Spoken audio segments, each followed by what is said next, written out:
Yo.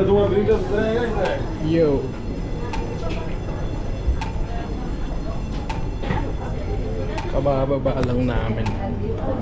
Time check 11 ano 34 Oman. Mamaya flight pa natin alas 6. Pa-Kuwait naman. Ano na yan? Mga ilang araw na paglamig na yan. Hanapin muna natin yung flight natin. Hello.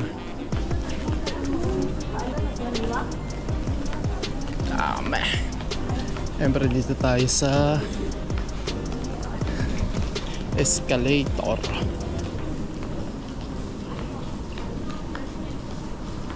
Hello.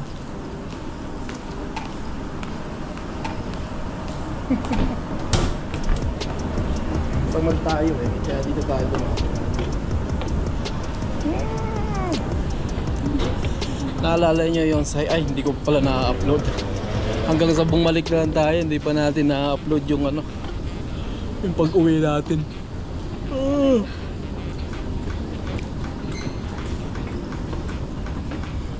Yeah. Bali sabay ko na ma-upload to, yung pag-uwi natin sa Pinas at pagbalik naman dito.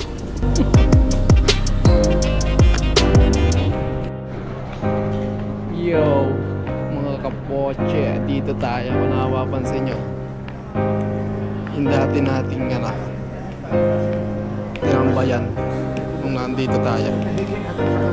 Ayan, naalala nyo ba yan? Yung ilaw na yan.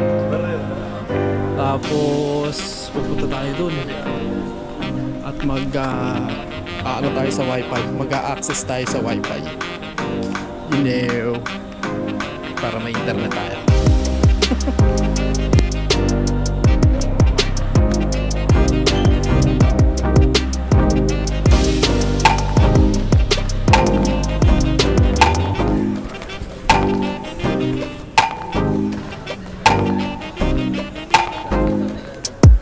Titingnan natin yung gate natin, mga kapoche.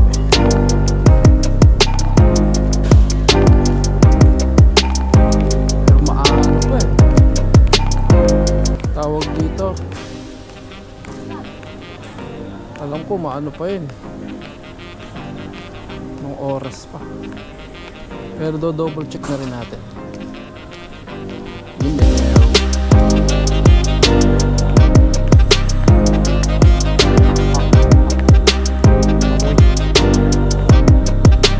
Kuy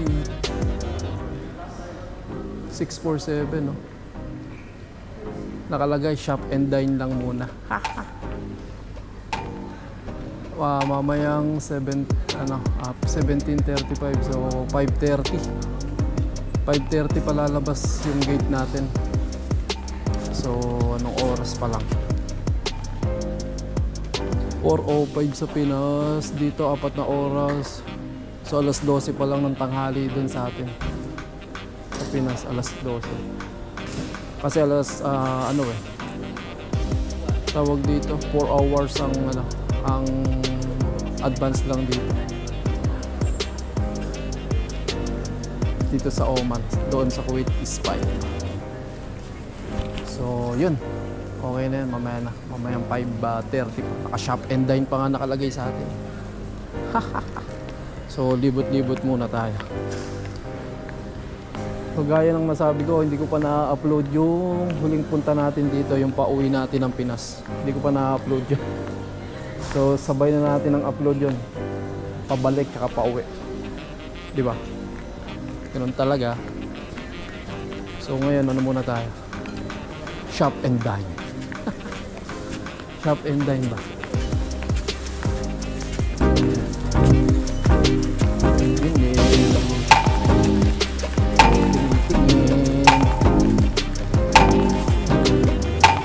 Duty free. Sokolate.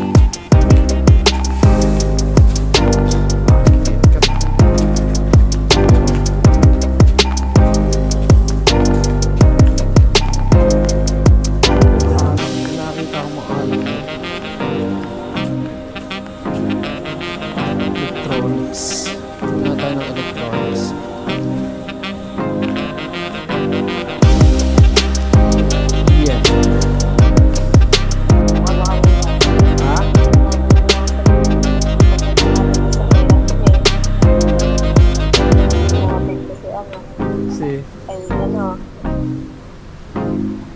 nga sa pera ko.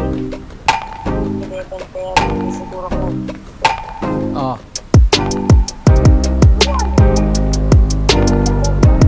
Ano?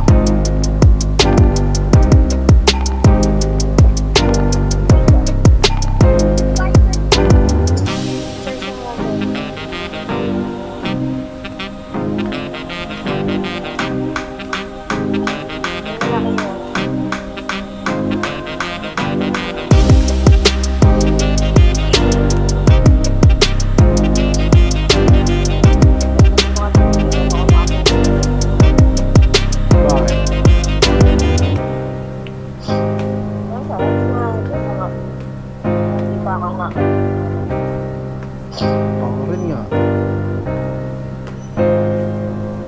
Tapos, ano siguro, bago mag-alas 10, kwarta, umalis ka dito sa pera. Ah.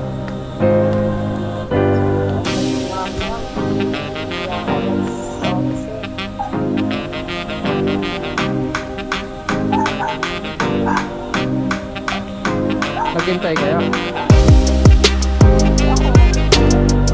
Yung sa Manila, nagkaklase.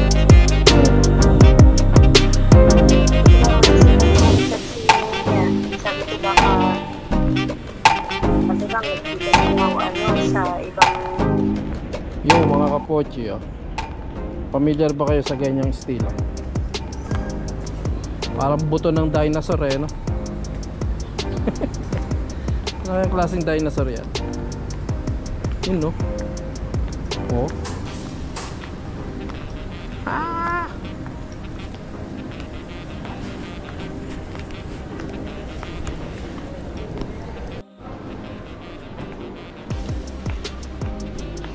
Yo, i-scan ulit natin yung passport natin at nawala na yung ating internet dito. You know, Wi-Fi yan.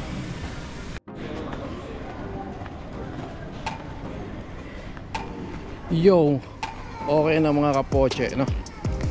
At lumabas na yung gate number natin. So, see tayo. Tagal natin naghintay. Anyway, okay lang naman.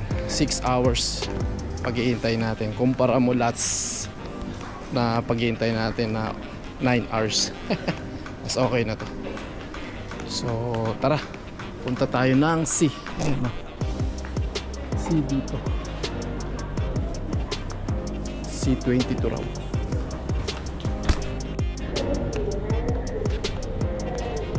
Iba pa rin ang pakiramdam mga kapoche kapag yun ikaw uuwi ka talaga, no? Kesa yung pabalik ka na sa sa trabaho. Pag pauwi ka, kanyari babakasyon sa Pinas, kahit nagaano katagal yung pag-iintay mo, tapos pag naalaman mo na yung gate mo pa uwi, ang sigla-sigla mo eh, no? Pero eto, napabalik ka na sa trabaho mo kahit 6 na oras. 6 na oras lang yung pag-iintay namin eh. Tamad na tamad ka na umakbo. Anyway, parte yan ng pagiging isang OFW na, no? So ganun talaga.